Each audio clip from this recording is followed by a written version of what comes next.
Hey guys, it's Carson here with Scottsdale School of Film and Theater, and today I'm going to be giving you a demo on our light meters. What is a light meter? The definition of a light meter is a device that measures the intensity of light used chiefly to show the correct exposure when taking a photograph. This device will allow me to see the correct aperture to set my camera to for the correct exposure. Or, if I have an aperture that I want to shoot at on my camera, this device will allow me to modify and position my lights in a way that will expose my subject for the correct exposure. In turn, it'll allow me to expose my subject for the aperture that my camera is set to. The Sekonic L308 light meter is a light meter we give out to some of our first year students. This is what you'll be using during the workshop and some of your first level classes. Here on the device we have a few buttons that'll allow us to navigate the operable settings. We have the power button, the mode button, the ISO button. On the sides we have the metering button, and then an up and down arrow that allows us to change frame rate or adjust settings. Once I have powered the device on, it's important that we choose the correct metering mode. I'm going to use the mode button to access the ambient light meter mode. There are two indications that will tell you if you are in the right ambient metering mode. First, you're going to look for the box around the sun icon. Next, you're going to be looking for the frames per second icon. Once you have both of those displayed on your screen, you're probably in the right mode. My next step would be to choose the desired frame rate. I'm going to cycle through the frame rates to show you a couple here, but I'm ultimately looking for 24 frames a second, as that's what I'm shooting today. Finally, I'm going to change my ISO to match my camera's ISO. I'm going to do this by holding down the ISO button while also using the up and down arrows. I'm going to be choosing 800 ISO for this scenario.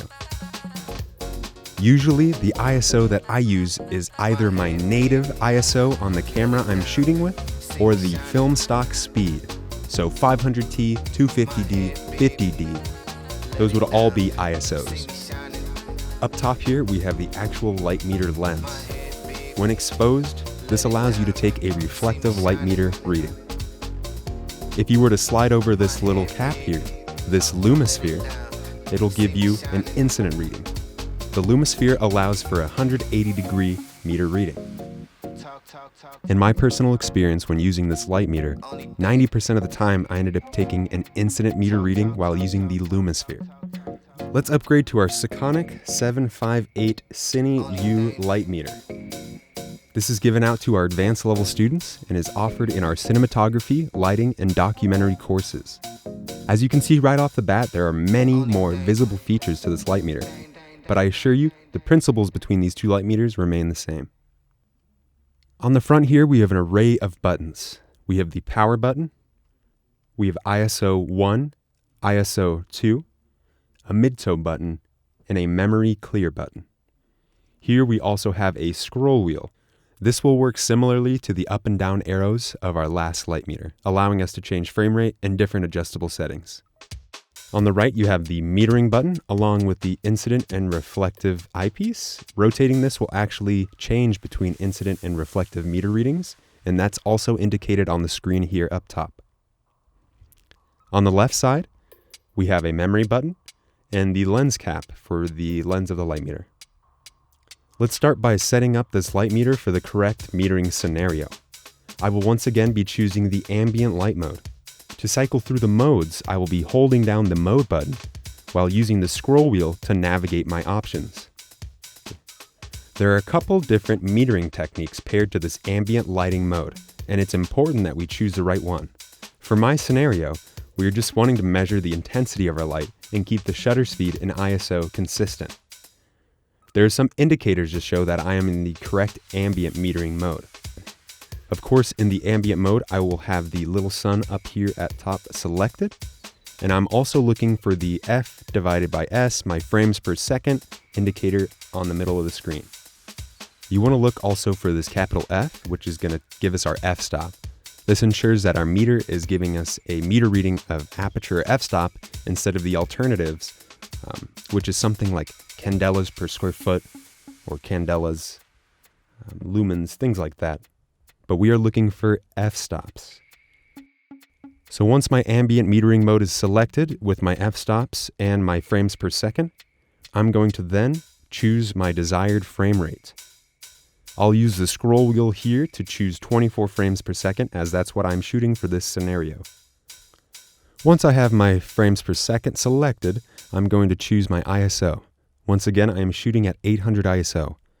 So I'm going to hold down the ISO 1 button and use the scroll wheel to adjust my ISO. Alright, now our light meter is set up to take a meter reading. Up here at the top, once again, we have the lumisphere. This can now be rotated or recessed. When engaged, we can take a meter reading of at roughly 180 degrees. When the lumisphere is recessed, it allows us to engage what I like to think of as eyebrows or side brows, which narrow the field of view of my light meter, allowing me to take more accurate readings of individual sources if multiple sources are being used on set. To use a reflective light meter reading, we will have to engage our reflective light meter here on the side and uncap our light meter lens. To do a reflective meter reading, you'll now be looking through the eyepiece here. It gives you a heads-up display with your frames per second, your ISO, and then will also give you your meter reading internally.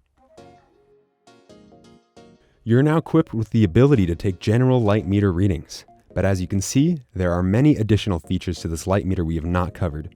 I'll be covering some of these advanced metering techniques and options in a later video, but they do build off some advanced theory or principles of cinematography. This is just a general video on light meter basics so that you can hit the ground running and not be lost on set trying to figure one of these devices out. Let's take our knowledge into the field and light a 3-point lighting setup while using a light meter. Alright, so we're here with our subject now, and we're going to go forth and do a 3-point lighting setup while using our light meter. So again, first off, I'll make sure that I'm in the ambient light mode, that I have my frame rate set, and then I'm also going to make sure that I have my ISO adjusted to whatever my camera's at. So for this case, we're going to do 800 ISO, 24 frames a second, and then again, we're in that ambient metering mode. Close enough. Alright, so just based off our previous setup and that wide that I was in, you can see here that there's just a lot of things going on. I do want to shoot a little bit more dramatic. I want to have some contrast here. And I'm going to go ahead and decide that our key will remain at a 5/6, but instead of it coming from the front, I'm going to have it come from behind us here. So I'll make that swap now. Okay, so this is a little dark. Since this is acting as a key, I'm going to have you look this way. Let's just keep you that way. We're reading at a 2/8/4 split, but again, we are shooting at a 5/6. So I'm going to just go ahead and bring this up. Let's see. Alright, I've adjusted my lights. I'm still here.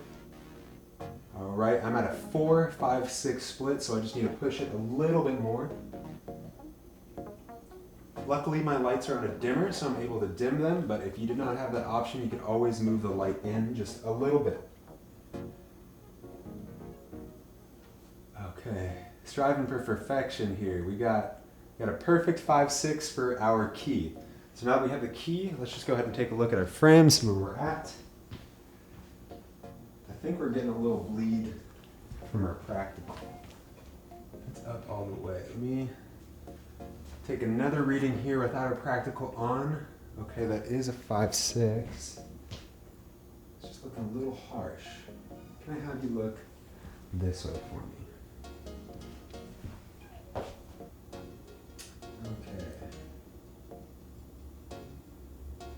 I'm going to quickly add some diffusion. It is just looking a little too harsh of a light. So I'm going to throw on a quick little opal.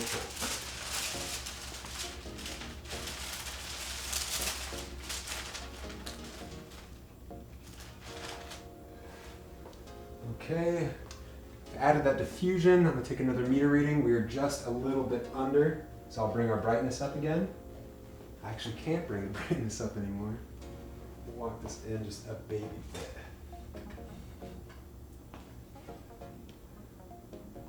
Okay, our key is now softened. It's at a 5/6. Let's go ahead and throw our fill light in. Okay, I'm going to strike our light here. Watch your eyes. Okay. let's just take an initial reading here and see where we're at. Okay, for this, I would like to do a little bit of contrast ratio. I'm thinking since our key is at 5.6, we'll go ahead and do our fill at a, let's just try some things out. Let's see what we like. I'll have you do continuous metering mode on your fill side if you can. Okay. So we're at 5.6 for our key. I'm gonna go ahead and bring us down to a 4. Let's make it dramatic. Let's actually just do 2.8. Kind of like where this is headed. Very moody. Let's see. So our fill is at a 2.8. You want to meter your key side one more time?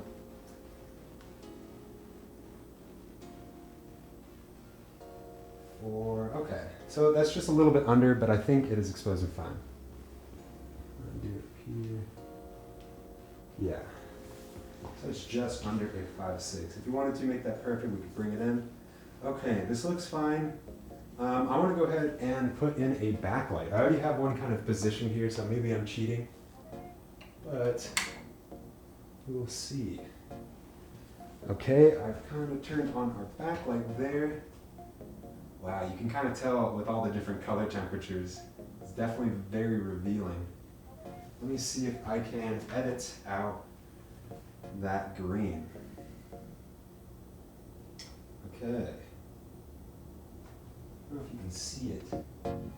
Maybe you can. Okay, that little backlight there is actually a LED bulb that you can connect to over Wi-Fi, and then you can also dim and stuff on here. I got the place where you actually connect the bulb. It's just a little Home Depot can light. Coming in handy. Okay, I'm gonna go ahead and pick our color here. I don't have to do anything too crazy. That feels about right. It's not sticking so much out as green. A little bit more red, but it'll definitely play on the hair. Okay, we'll go ahead and meter our backlight just for kicks. Let's just go ahead and see what it's reading at.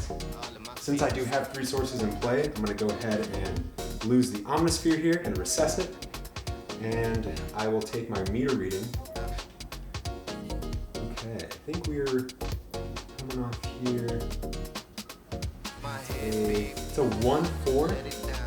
1-4-2 split. So that's not too bad. It's still in one frame. It's just kind of giving us that separation here. I might go ahead and reposition it now.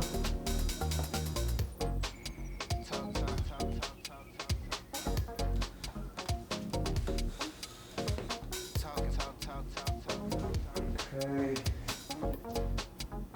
I've got that on the side that I like. Okay, so we now have our key in place. And everything else. The background is a little dark. I want to go ahead and click on practical. And this might be a good time to start using our reflective meter reading. So I'm going to make that switch here. And I'm just going to kind of read the background. We're falling at a 2, which isn't. Okay, wow. Here we go. We have our practical on a dimmer here. So that's going to kill our mood. It's like almost immediately just too bright. Me flexing. And a little bit here on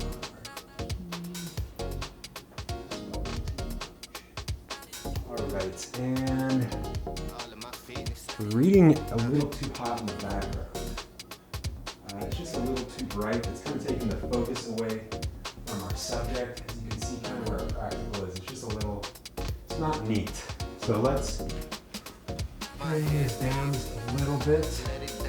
Let's try it there.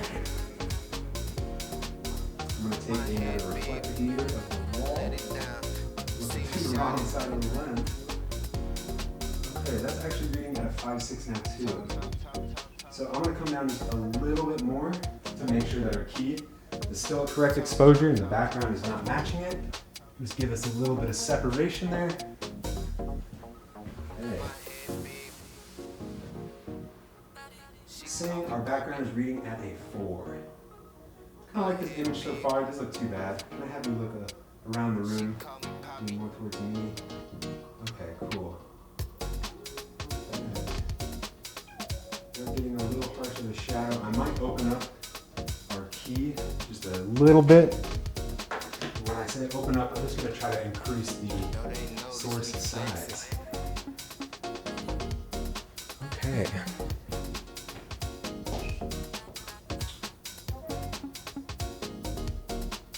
Alright, I kind of like where this is at. I think if I had the complete control, I would probably still stick this at a 5.6. Yeah. I could say you could maybe shorten your camera down to a 5, bring up the shadows a little bit. I'm comfortable with this without losing any data. Looks good. I might reposition the key a little bit. But I'm pretty happy with this image. I think it looks pretty good. So maybe diffuse the key a little bit more, but I think we're okay where we're at. I like this a lot. I think this is very interesting. You got some different shadows, some different highlights. This would definitely fit the motivation for a scene if it were like a horror or nighttime. So we'll go ahead and lock it in here and say that we're good to go. All right, that's all we have for today's gear demo. I hope you know a little bit more about light meters. And if you have any other gear related questions, you can always find us at The Cage. Only thing